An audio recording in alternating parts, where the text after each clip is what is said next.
Shabbat Shalom. Good morning, everyone. I am Rabbi Jenny Greenspan at Congregation Beth-El here in Indianapolis.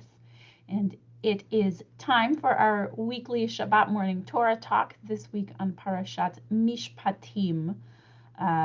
We are after most of the drama of Exodus and into a section of rules and laws, hence the name Mishpatim, which means laws in the biblical Hebrew. So I will give us all a moment, as usual, to navigate over to bez613.org and select the virtual Shabbat resources and scroll down to the Torah Talk resources, where you will find a PDF of the entire Torah portion from the Etz Chaim Chumash that the RA has been kind enough to be providing us with throughout the pandemic. So you'll be able to go ahead and follow along there. If you don't have a physical copy of Etz Chaim at home, you can download that PDF. If you do have a physical copy of the Etz Chaim Chumash, I will be on page 478 when we get started. If you are using another Chumash, I will be in Exodus chapter 24, verse 7. But before we dive in too far, I want to make sure we say Shabbat Shalom and give some greetings. I see lots of folks joining us this morning, which is wonderful. Shabbat Shalom, Jim Roth, and to the Seagulls. Shabbat Shalom to Alex Binder, to Ellen Hamburger, Phyllis Luger, to Marcia Sclair, and hopefully Bruce with you too. And Shabbat Shalom to Peter Meyer. So good to see so many people joining this morning, both who are commenting to say Shabbat Shalom and who may just be watching quietly. Shabbat Shalom to you as well. Shabbat Shalom to Michael Cohn, to Khan also. And so good to see everyone this morning. So I mentioned Parashat Mishpatim is called Mishpatim. It's a bunch of laws. The Hebrew word for rules and laws and judging is Mishpatim, or Devarim. There's a few different words that can essentially come down to laws, things you got to do. Chukim, Mishpatim. Devarim just means words, but it is sometimes also used to mean laws.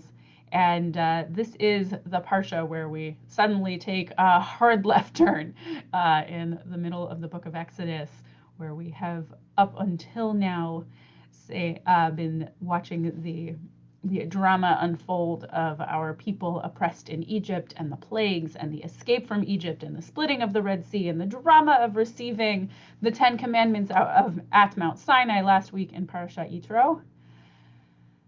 And now in this week's Torah portion, we find out there were a few more details than just the 10 Commandments listed at the mountain. And that is much of what is taking up this Torah portion. There's a little bit of some narrative mixed in, but for the most part, this Torah portion is full of laws, mostly laws that are considered in classic rabbinic literature ben adam lechavero, laws that are between a person and their fellow, another person, as opposed to ben adam lemakom, meaning between a person and God.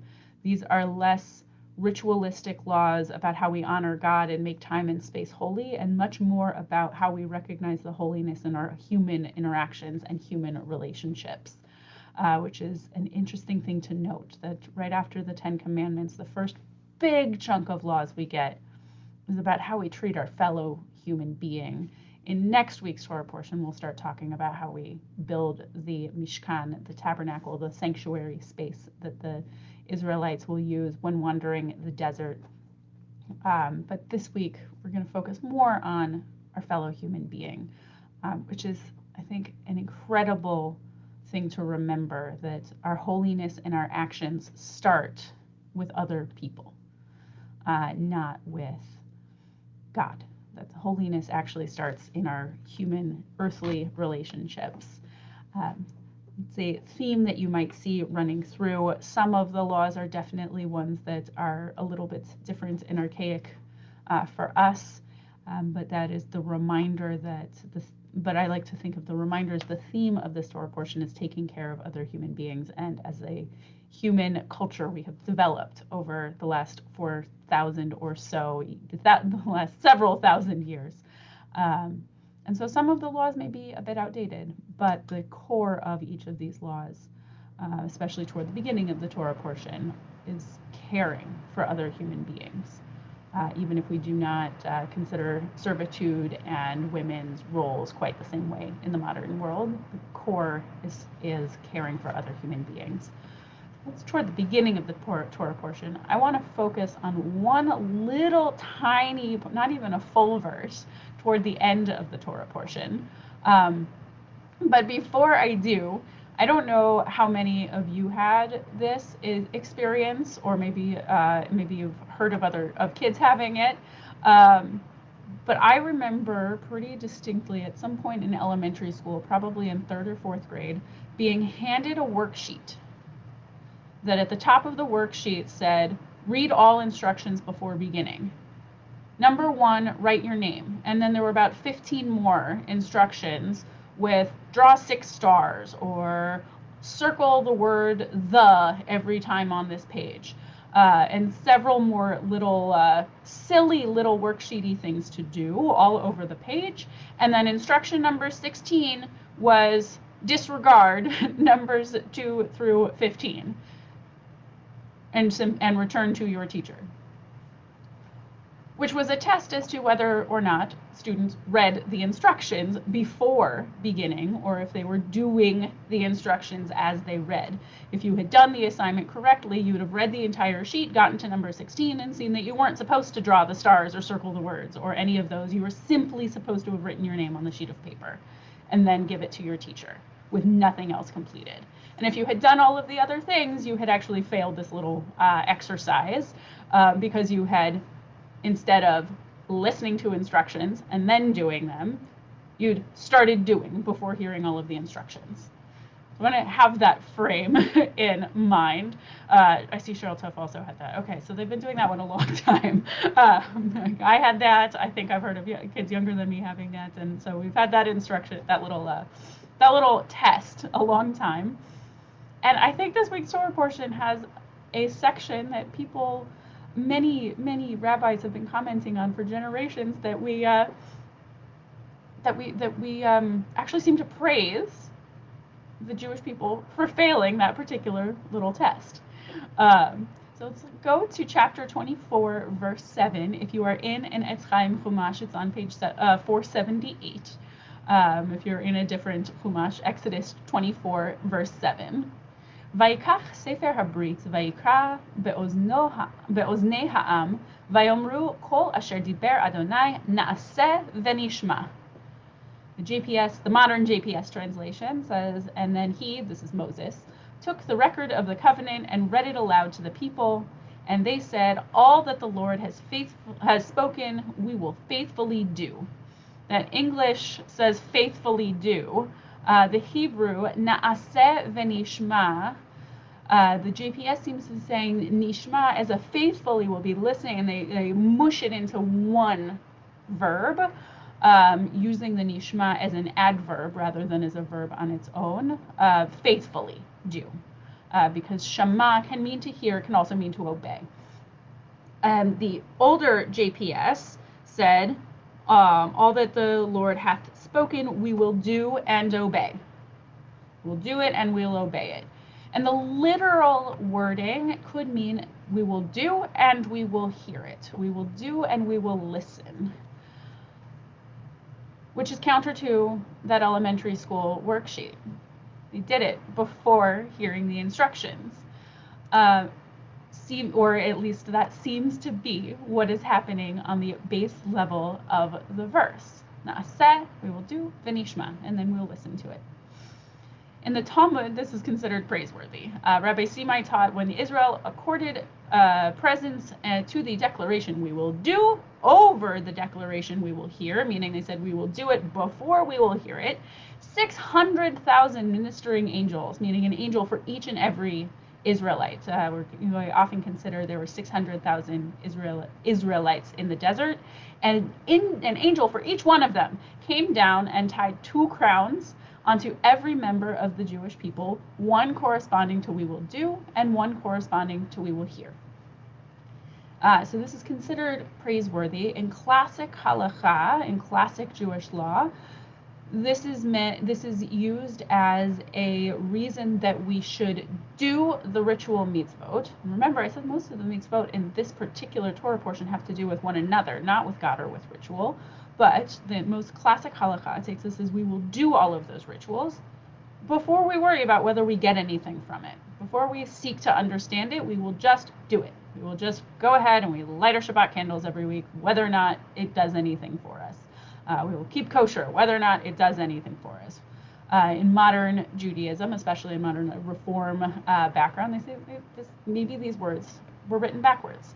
And it should have been nishma v'na'aseh, that we should seek to understand and take in what's meaningful for us on an individual level. But for the classic halakha, na'aseh, we'll do it, v'nishma. We'll worry about understanding it later. Perhaps we will learn to understand it by doing it. But frankly, for classic halakha, whether you get anything out of it or not is unimportant. Sforno, one of my favorite Italian commentators from the early 1500s, said Na'aseh v'nishma is a reference to action designated to ensure that they would obey God's directive without thought of any reward that might be in store for them for doing this. You should just do it. No need for a reward. It doesn't matter if it means anything to you. They seem to be saying, go ahead and fail that elementary school assignment, because God is so excited that you were so excited to do everything and that you were going to do everything, that you did all of the instructions without question, that you just trusted God and said, okay, I'm going to do all of it. There's a little bit of a problem with that assumption, with that discussion of Na'aseh v'nishma, that it gets so focused on. And is a drive for a lot of Jews, that we will try and we will do and we will perform our rituals and allow meaning to come later.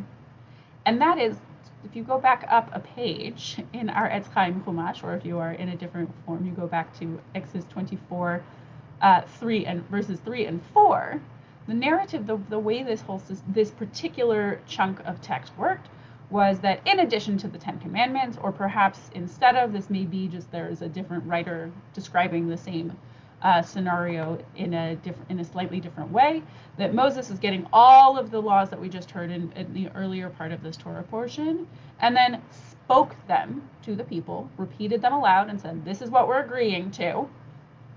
And here in verse 3, all of the things that God has commanded we will do, without the nishma. Just, okay, Moses said it, we'll do it. So the word nishma is not there, but it seems that they listened before they did it. And so then Moses wrote it down and gives us a contract. Essentially, this is the signing on the dotted line, or clicking the I agree to the terms and conditions for having downloaded whatever app. This is them saying, whether or not they listened fully, this is them saying, yes, I will be in this relationship with God. And so in verse 7, where we see the Na'aseh v'nishma, that's when Moses reread what they had already heard, what they had agreed to. So there is a listening and agreeing, and then an agreeing and a listening. The chiasm in how our ritual should work. First we listened to it, said, yeah, we can do that. And said, yes, we will do it. We will go for it. We will give it a shot. We will do as many of these rituals as fit into our lives. And then, as Rashbam said, much before any of our more progressive Judaisms, though he is as huge a part of our history as any, Rashbam, who lived in France in the mid-1100s, said, we will carry out what God has already said, what we already heard, and we will be prepared to continue listening to what God commands from here on out, or as I like to think of it for our modern progressive context, we will continue to listen to how it fits in to our lives now. We'll continue to listen to how we can care for our fellows, as described earlier in this portion, in the modern context. We'll continue to care and listen for what our rituals end up meaning for us now. We will seek opportunities to find meaning. We will start from a space of, I want to participate in Jewish life and give a try to the rituals, and learn from the ritual and the community in doing in the way that we find meaning. not in the sforno sense of we're just going to do it and not care whether or not we get the reward, but rather we're going to do it and listen for how it brings meaning to our lives and how it can make our lives better, and how, in the context of the full portion, it can make our relationships with other human beings better. So I think that we have both. It's actually not them failing the third grade read all the instructions assignments. They read all the instructions and they said, okay, we can do that, and we want to keep taking care of each other, and we will keep listening for the ways that are most appropriate for right now. Say Shabbat Shalom, and I hope in the coming weeks we continue to find opportunities for meaning and opportunities to help one another and opportunities to keep listening for the holiness that is in our world and the holiness that is in our relationships with one another. So say thank you so much for joining me. You see, I also got a Shabbat Shalom from Ryan Dorman and Marty Lip. And yes, good to know Bruce is there too, and to Cheryl Toff and to Carol Steinfeld. So happy that so many of you are here with us and that we find opportunities to listen to one another. I'll say Shabbat Shalom, and please join us at 10 o'clock on the live stream. I don't remember which room we will be in. I will find out in a moment, but you'll go ahead and select whichever chapel or sanctuary it says is live, and I will look forward to seeing you then. Shabbat Shalom, and I look forward to seeing you soon. Shabbat Shalom to Julia Whitehead. You're welcome.